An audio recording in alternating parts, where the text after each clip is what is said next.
Hello and welcome to the Spring 2023 ESSA Non-Public Consultations presentation. I am Jim Kent. I am the NDE Non-Public Ombudsman for ESSA programs. This is a recorded session. Contact information for the rest of the federal programs team will be provided at the end of the slide deck. There will also be contact information provided to you at that point. During today's presentation, we will talk about the requirements and whys of consultation. We will discuss the Title I collection and the Within Boundaries collection, which is for all of the rest of the federal programs that are not Title I. I will also give you a little bit of information about tribal consultations. This is not new, but we are required to change how we conduct these consultations, so we're going to try to provide you a little information about that. First, we'll start with a little bit of view of things. When do consultations take place? Well, consultation is something that you should be constantly doing. Consultation really is nothing more than an ongoing communication between schools centered around student assistance and student achievement. To meet federal requirements, to get this thing rolling every year, we formalize the process and get it in writing at least once a year. Annually, these collections are open from March 1 to April 30th for the schools. Most of you have already started on that process and have the ball rolling for those things. From May 1 to May 15, there is an audit window for you to make sure that you have your data correct. The link on this page will take you to a full year timeline from beginning to end for consultations and all of the process, all of the things that take place to make that work. We start with the fall membership report that is submitted by the non-public schools and work our way through to the implementation chats the following fall. Consultations are required by federal law. That really is part of why we do them.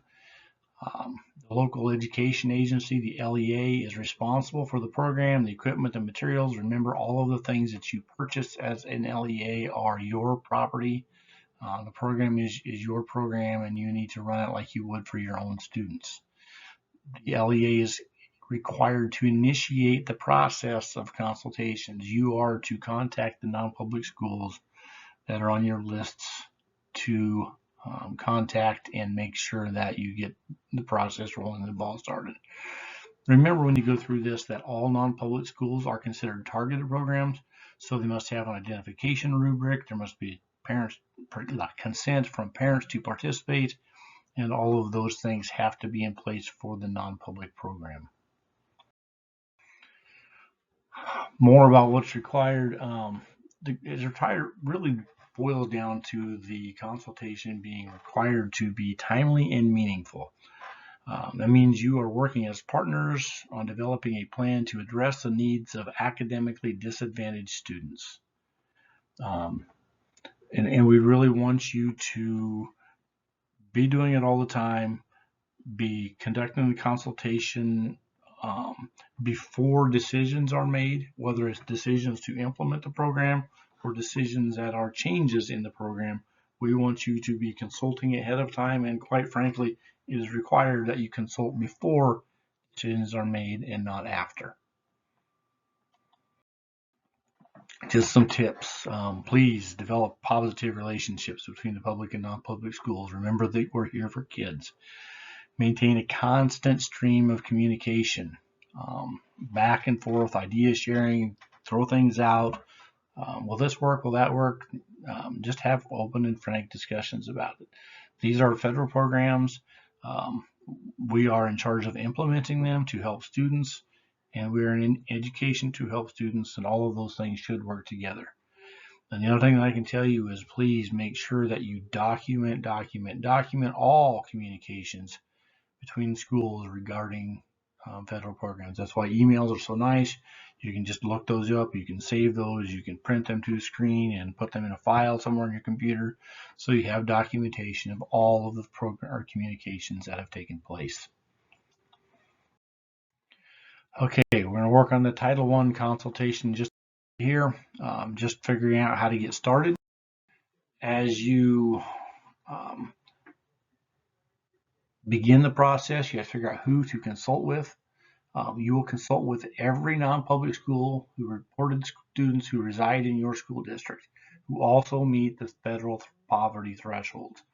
For Title I schools, this may not be a school that is physically in your district or even physically next to your district. Villa Marie in Waverly is an example of a school that is not close to some of the schools that they have students from. We have students from Hastings or farther who are going to a school in Waverly. So please check the list that's on your website. Um, it changes a little bit from year as students move, as the family's financial status changes, and other things that are life happen. If a school is new to your list, please reach out to them. If a school you have worked with previously is missing, contact them immediately to verify the situation. We worked hard this year to make sure we had data from all of the schools. And so hopefully that part of the thing goes smoothly and everybody's lists are accurate. Okay, once we get in there, if you're new to this a little bit, we're going to start with the form itself. To use the form, this is the web address where you go to is shown on this page for this collection. So you go to that web address. If you have never had a portal account, you'll have to register to do that before you can log in. Once you get logged in, you click the data collections tab, you select the consolidated data collections from the list, and you find the Title I non-public consultation.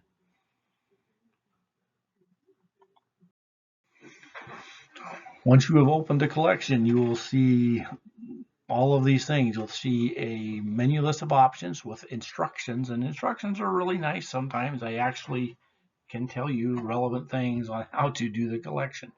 So you'll have all of these things that are important to you and that you will use either at the beginning or the end of this process of getting these things completed.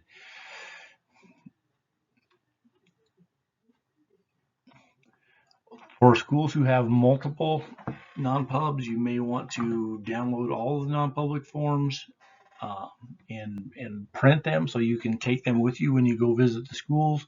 If you have one, you maybe can fill it out online, but do remember that at some point in time you are going to have to do two things. You're going to have to print it because you're going to have to get signatures on it, and you're also going to have to put the information in online because you can only submit this select collection in the CDC. You can't print it, write in it, scan it, and email it to the department. That does not suffice.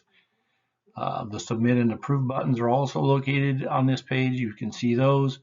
Um, and remember, you have to perform both actions. The submit button means whoever hits that is submitting it to the district administrator for approval. Submit button does not send it to NDE. So the process is you submit it to the district administrator and the district administrator approves it, and at that point it goes to NDE.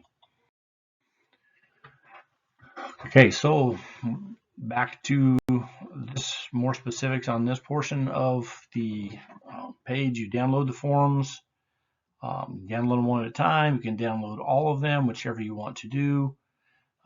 The public district will consult with the non-public system. After this is completed, the public district will enter the data into the form.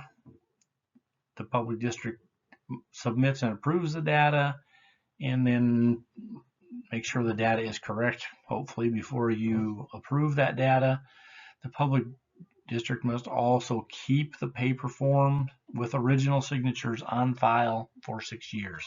So make sure you have that on file, get that signed every year. Okay, and we'll talk a little bit about actually entering the data into the form and entering the information into the form. First off, make sure that you verify the information that's pre-populated at the top of the form. Make sure you're working with the same school district that is on the top of the form when you're working on these things. And if the non-public does not wish to participate, check 1.1a, and then you can skip to the end.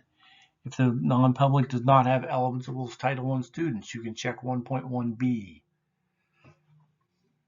And keep those things in mind. It's going to be, I mean, lots of different options here as you work your way through this. If you need to make a comment or anything that we might need to know that clarifies so we don't have to ask questions later, things like if you check 1.1b because they don't have any students, then in the box for comments put they said they don't have any students. That will just help us not have to send it back to you for to ask questions, not have to call and ask questions and those kinds of things. And like I said, this may save you getting an email or a phone call at a later time. In reality, when you get to this section of the page, all of these boxes have to be checked yes, unless the non-public chose not to participate. They are participating in the process, so that's a yes. They will be consulted before changes are made, and they will participate in Title 1A. Those things are all yeses if you're going through this process until they have to all be selected as yes. When you get to 2.4, if the answer to 2.3 is a yes and they will participate, then you must select a location. You have three choices, either at the public school, at the non-public school, or at a neutral site. If you select that it is going to be at a non-public facility, the public is required to then lease the space that you're using in the building to provide those services. So you'll select the appropriate boxes on here. NDE has a sample of the lease on their website, and you have to put in the amount of the lease, which we require it to be at least $1. If you are having another public district provide services to your students, for example, if Pierce has students attending a non-public in Norfolk, they may not have enough funding to make it economical to use their teacher.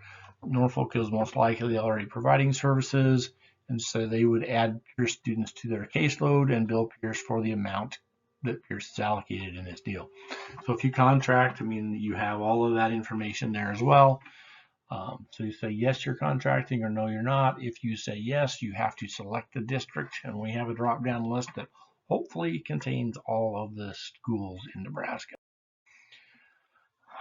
As we move on to the next one, just remember that this year's data informs consultations for next year's services, and the consultations you are working with right now were driven by, informed by data that was submitted last fall by the non-public schools.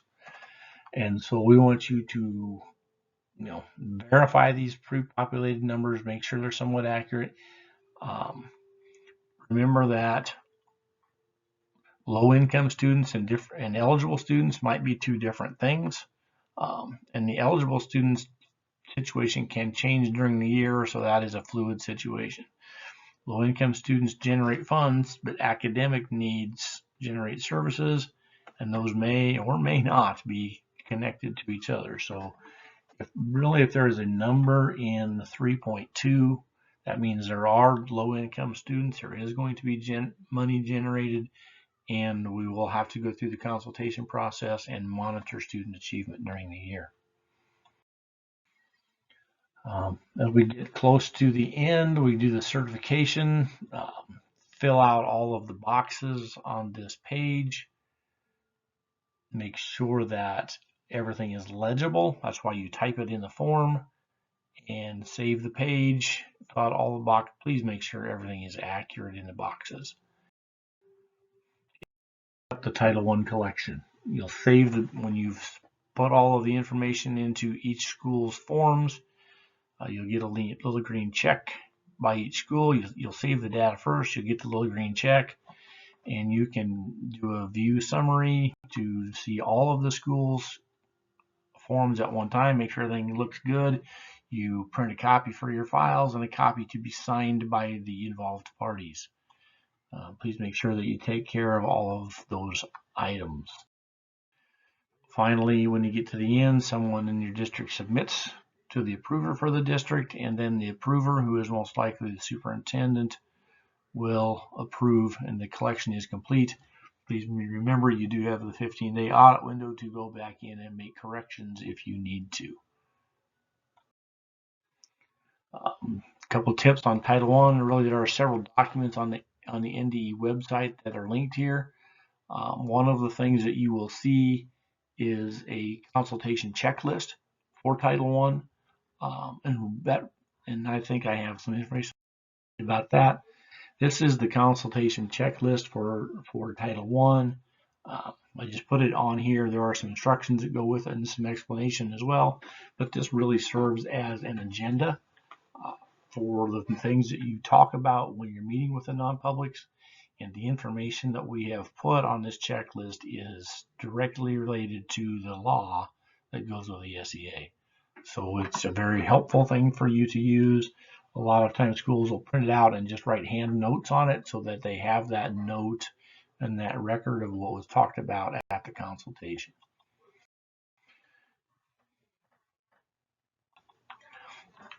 Okay, moving along to the non-public within boundaries consultation.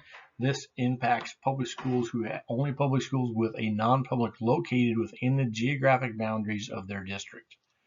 So that is a little bit different group of schools than you deal with the Title I consultations. So we will go back with the getting started portion of this. It's very similar to what we went through. It's a little bit about who you consult with. It's physically within your boundaries. You do not have to consult with homeschool. Only consult with Rule 10 or 14 schools. Like I said, this list is pre-populated. I would tell you that in Title I and the other collection as well, the non-public within boundaries, other states, I talked to them and they like Google search to find out what schools are in their district. Luckily in Nebraska, we collect all that information. We only deal with approved and accredited schools, and therefore we can pre-populate that list for you, and you don't have to go through all of those things. You know, this list should be very consistent. It should be pretty much the same schools every year. And for most of you, you will know if a school is closed or a school is open inside of your district, and you know that you have to contact them or don't have to contact them. If you think there is an issue, again, please contact the school that is on your list that you've never worked with before or is missing from your list that you have worked with in the past. They are the only ones who can ask NDE to make changes for them. I can't do that. Public schools, the LEA cannot do that. Only the non-public that's involved can ask for those changes.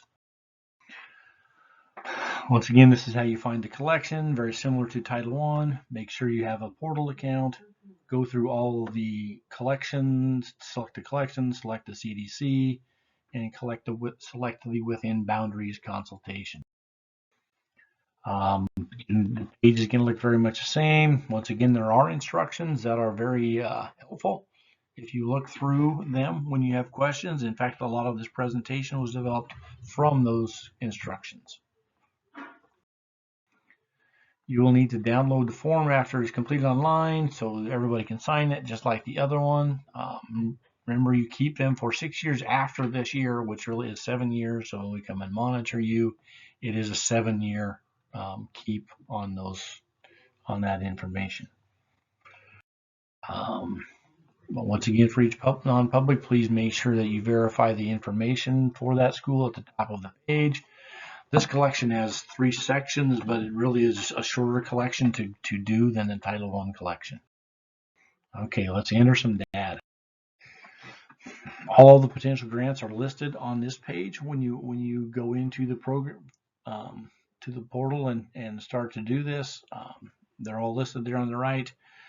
Title II and Title IV are automatic yes, as every school in the state receives an allocation for Title II and for Title IV. The other titles varies a little bit from year to year, but 2 and 4 are definitely a yes. We still require you to consult for those other 3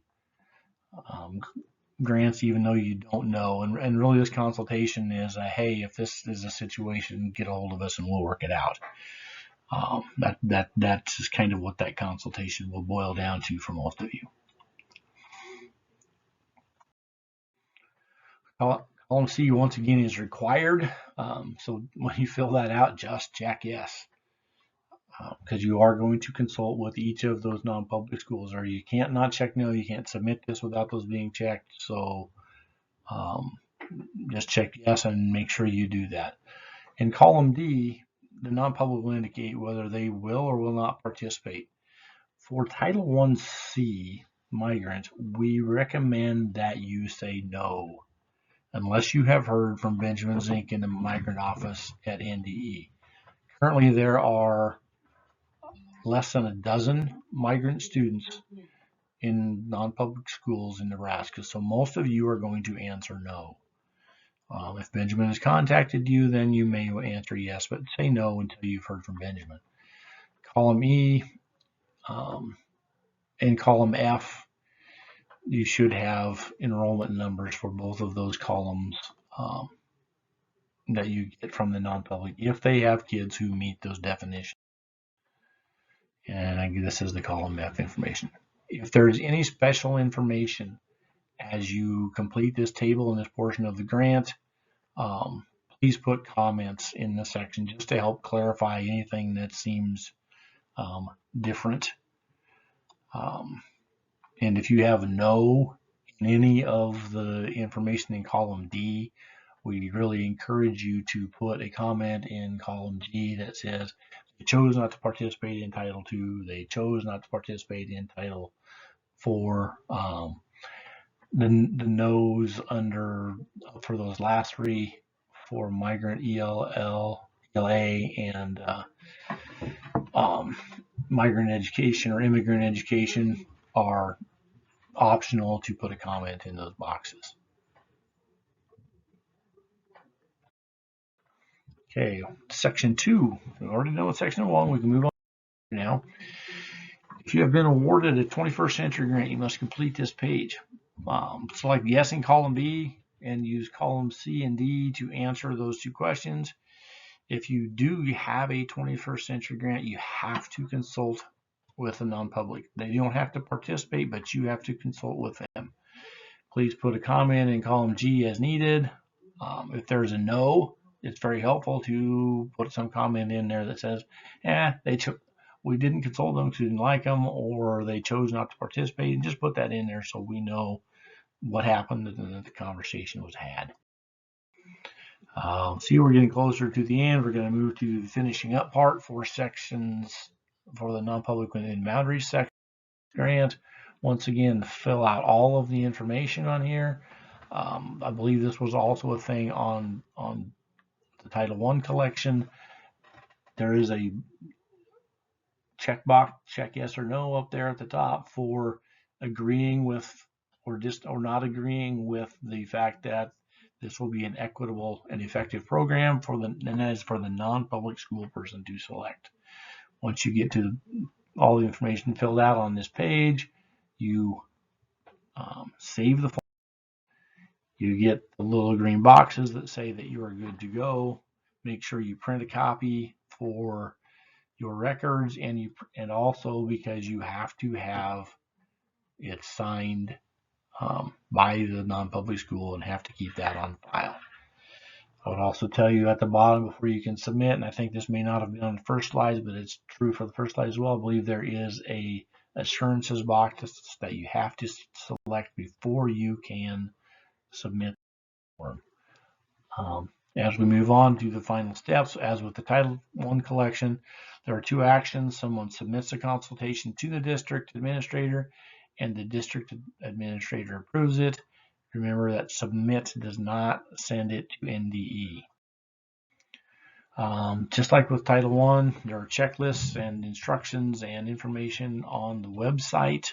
So that's part of our tips, is to look at those that information and those letters and things on the website.